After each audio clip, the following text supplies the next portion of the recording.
Bienvenue à tous et merci de nous rejoindre pour cette nouvelle édition de l'Africa Tonight. Au sommaire de ce journal, le président ivoirien Alassane Ouattara investi pour un troisième mandat. Le chef de l'État réélu le 31 octobre dernier avec 94,27% des suffrages a prêté serment ce lundi lors d'une cérémonie au palais présidentiel d'Abidjan. Début de la campagne électorale pour les élections présidentielles et législatives en Centrafrique. Les 17 candidats à la magistrature suprême ont débuté leur premier meeting dès ce 12 décembre.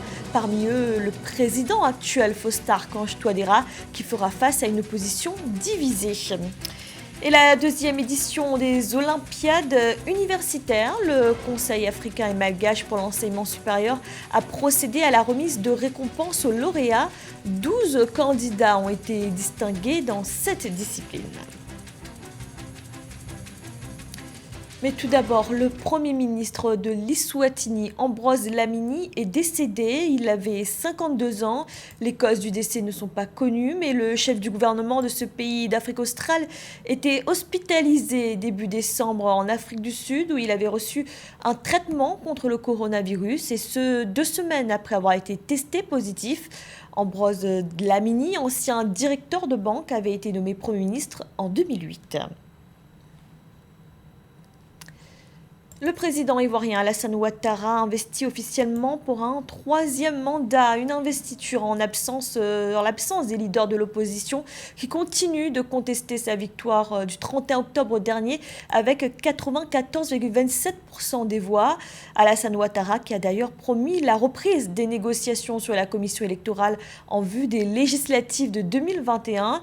La cérémonie de prestation de serment avait lieu ce lundi 14 décembre au palais présidentiel d'Abidjan, devant un parterre de 300 invités.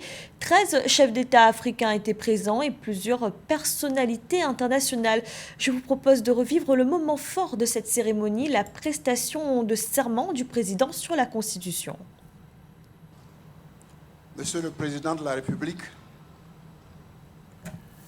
je vous prie de bien vouloir, la main gauche posée sur la Constitution et la main droite levée, prononcer la formule de votre serment qui est la suivante.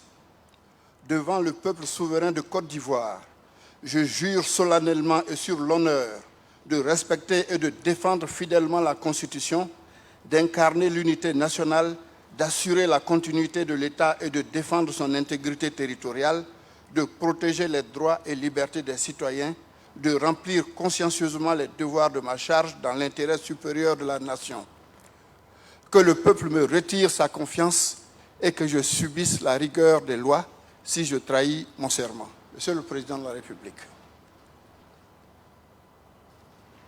Devant le peuple souverain de Côte d'Ivoire, je jure solennellement et sur l'honneur de respecter et de défendre fidèlement la Constitution, d'incarner l'unité nationale, d'assurer la continuité de l'État et de défendre son intégrité territoriale, de protéger les droits et libertés des citoyens, de remplir consciencieusement les devoirs de ma charge dans l'intérêt supérieur de la nation. Que le peuple me retire sa confiance et que je subisse la rigueur des lois si je trahis mon serment. La cérémonie d'investiture intervient dans un contexte de crispation politique. Le président Alassane Ouattara a annoncé la création d'un ministère de la réconciliation nationale. La réconciliation, c'est d'ailleurs une attente forte des Ivoiriens qui attendent des actes concrets après les troubles et blocages consécutifs à l'élection présidentielle. Reportage de notre correspondant Olivier Conan. Le président Alassane Ouattara, réélu le 31 octobre 2020 pour un troisième mandat, est très attendu par les Ivoiriens au plan politique. L'élection a été marquée par le boycott de l'opposition qui a lancé un mot d'ordre de désobéissance civile. Les troubles ont fait 85 morts. Plusieurs opposants ont été arrêtés. Le dialogue est désormais perçu comme seul moyen de sortir de la situation de blocage. Le MDJ demande à toutes les parties de favoriser le dialogue, la discussion, tant prônée par le père fondateur que je cite. Le dialogue est l'âme des forts et non des faibles. C'est l'âme de ceux qui font passer leurs problèmes généraux avant des problèmes particuliers. On ne peut pas parler de dialogue quand une partie des acteurs majeurs se retrouve en prison. Je soutiens ce que dit le président Henri Konan Bédié, qui demande au président Ouattara de faire en sorte que tous les prisonniers recouvrent la liberté pour que, ensemble, nous participons à ce dialogue qui va voir naître une véritable réconciliation en Côte d'Ivoire. Toutes les forces vives de la nation appellent à la paix. Le président du Forum des confessions religieuses préconise le retour de l'alliance entre le président Ouattara et Henri Konan Bédié, président du PDCI, Parti démocratique de Côte d'Ivoire. Le président Bédié doit faire des sacrifices. En ce temps-là, c'était chaud. Bédié a sauvé la Côte d'Ivoire en faisant le sacrifice pour que lui, Alassane, soit un. Que l'opposition, ils ont raison, mais d'accepter ce qui est dans ce moment pour que 5 ans, c'est rapide. 5 ans, c'est vite. Si Gbagbo arrive, 5 ans, il aura 80 ans. 80 ans, il peut encore être président. Chacun de nous a encore sa chance. Donc venez ensemble pour qu'on ne se tue plus. Pour les observateurs, la paix et la réconciliation nationale ne seront possibles pendant le nouveau mandat du président Ouattara qu'avec le retour de l'ex-président Laurent Gbagbo. Celui-ci a annoncé son retour en Côte d'Ivoire dans ce mois de décembre.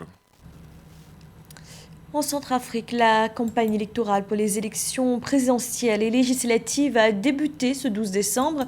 17 candidats briguent la magistrature suprême, dont le président actuel, Faustin Archange Touadéra.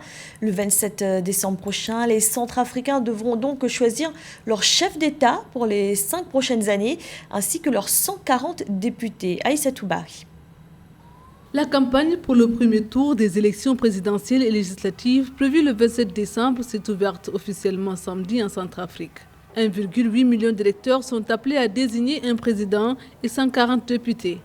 Pour la présidentielle, 17 candidats sont en lice, dont le président sortant Faustin Archange Touadéra a tenu son premier meeting de campagne dans la ville de Bangui. Pendant ces 4 années, on a travaillé très dur ensemble pour chercher la paix et développer le pays, mais en 4 ans, on ne peut pas tout faire. Je suis ici sous votre autorité et j'y resterai, si Dieu le veut, qu'il touche votre cœur et que vous acceptiez de me donner encore un peu de temps pour nous permettre de reconstruire le pays. Parmi les 16 autres candidats figurent notamment 2 anciens premiers ministres, Anicet Georges Dologuélé et Martin Ziguélé, ainsi que Catherine Samba Panza, présidente de transition entre 2014 et 2016.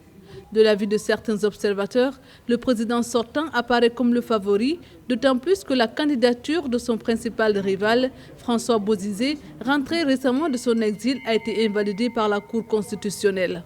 Il faudrait alors que Touadéra passe au premier tour.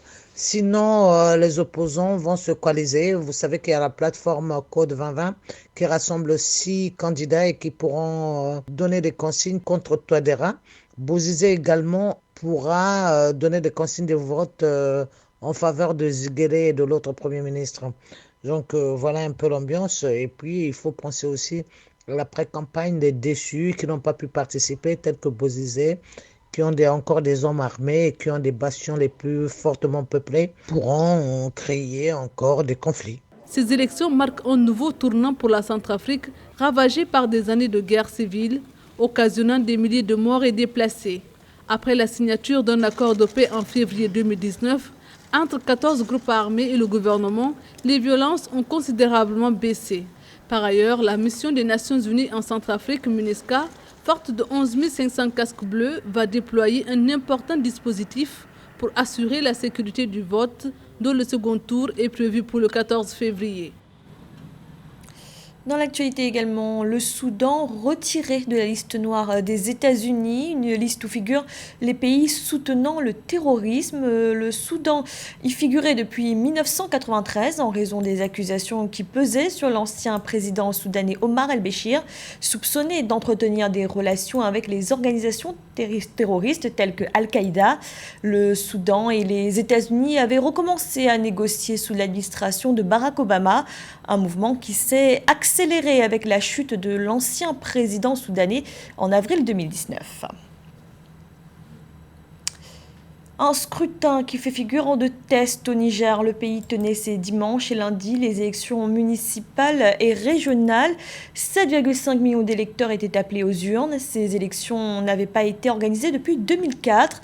Elles sont l'occasion d'une évaluation des rapports de force des formations politiques avant la présidentielle du 27 décembre. Reportage de notre envoyé spécial Jean-Paul Ouedraogo.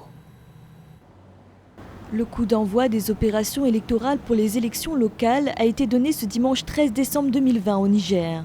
Ce double scrutin municipal et régional doit permettre de renouveler les conseils locaux en place depuis 2011.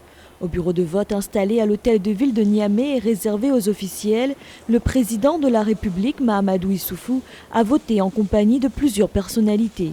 Je félicite tous les partis politiques qui ont mené une campagne électorale apaisée. Et je leur demande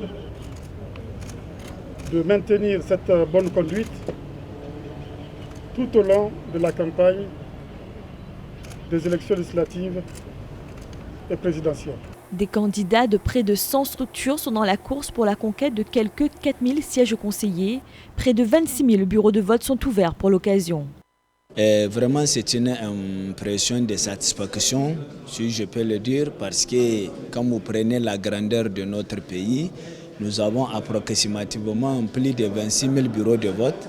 Et quand nous avons fait des appels, que ces bureaux de vote sont presque à 90% opérationnels. Ces consultations locales seront suivies au premier tour de la présidentielle couplée législative le 27 décembre 2020. Environ 7,4 millions d'électeurs sont appelés aux urnes pour les différents scrutins que le Niger organise en cette fin 2020, début 2021. Les étudiants africains primés à Dakar, la cérémonie de remise des prix de la 2e édition des Olympiades universitaires du Conseil africain et malgache pour l'enseignement supérieur avait lieu ce 11 décembre. Sur 765 étudiants issus de 27 institutions d'enseignement supérieur et de recherche en compétition, 12 se sont distingués dans 7 disciplines, dont la biodiversité et la biologie appliquée. Reportage de Victoria Sedji. Ils étaient 12 étudiants au soir du 11 décembre 2020 à être récompensés solennellement à Dakar au Sénégal à l'occasion d'un dîner gala exceptionnel marquant l'apothéose de la 2e édition des Olympiades universitaires du CAMES, Conseil africain et malgache pour l'enseignement supérieur. Les 12 lauréats se sont démarqués sur 765 étudiants issus de 27 institutions d'enseignement supérieur et de recherche en compétition. Il y a une phase qui se fait toujours par QCM, mais c'est la phase de présentation du projet devant le jury qui est la plus déterminante, parce qu'on va voir la capacité de ceux-là à soit s'insérer dans le tissu social, soit avoir un projet qui peut être capté ailleurs pour être financé par des bailleurs de fonds. Nous sommes satisfaits des candidats. Maintenant, nous nous fixons comme objectif de faire un meilleur suivi. L'édition 2020 des Olympiades universitaires du CAMES a fait un focus sur le 12e objectif du développement durable qui met l'accent sur l'adoption des modes de consommation plus durables. 1212 dossiers de candidature avaient été reçus. Les premiers, deuxième et troisième prix par discipline ont reçu chacun respectivement 1 million de francs CFA, 650 000 et 325 000 francs CFA. Ce prix est une récompense pour moi parce que j'ai durement travaillé pour l'avoir et depuis maintenant 1 an que la compétition a commencé, il faut dire qu'il y a eu beaucoup de travail et d'ailleurs je remercie par la même occasion le professeur Ouattara qui nous encadrait durant tout ce temps. Et il faut dire qu'il reste encore du travail. Un point d'honneur a par ailleurs été mis sur la promotion du genre et de la créativité. Rappelons que sur les 12 lauréats, seulement 3 femmes, lesquelles ont également reçu des prix spéciaux d'encouragement lors de cette soirée d'excellence du CAMES. Ce prix, c'est une satisfaction. Ça n'a pas été facile d'atteindre ce niveau, mais avec le soutien de la communauté universitaire de Tchang avec à sa tête le professeur Roger Tsafak Namposo. Et je suis très heureuse. Le prix d'excellence mobilisation exceptionnelle a été décerné au professeur Abou Karamoko, président de l'université Félix Houphouët-Boigny de Côte d'Ivoire, qui a raflé 5 prix. La soirée de l'excellence s'est tenue dans une ambiance très chaleureuse et festive, mais avec un rappel régulier des gestes barrières contre le Covid-19. C'était le journal de la rédaction. Merci de l'avoir suivi. Retrouvez dans un instant une nouvelle édition de l'information.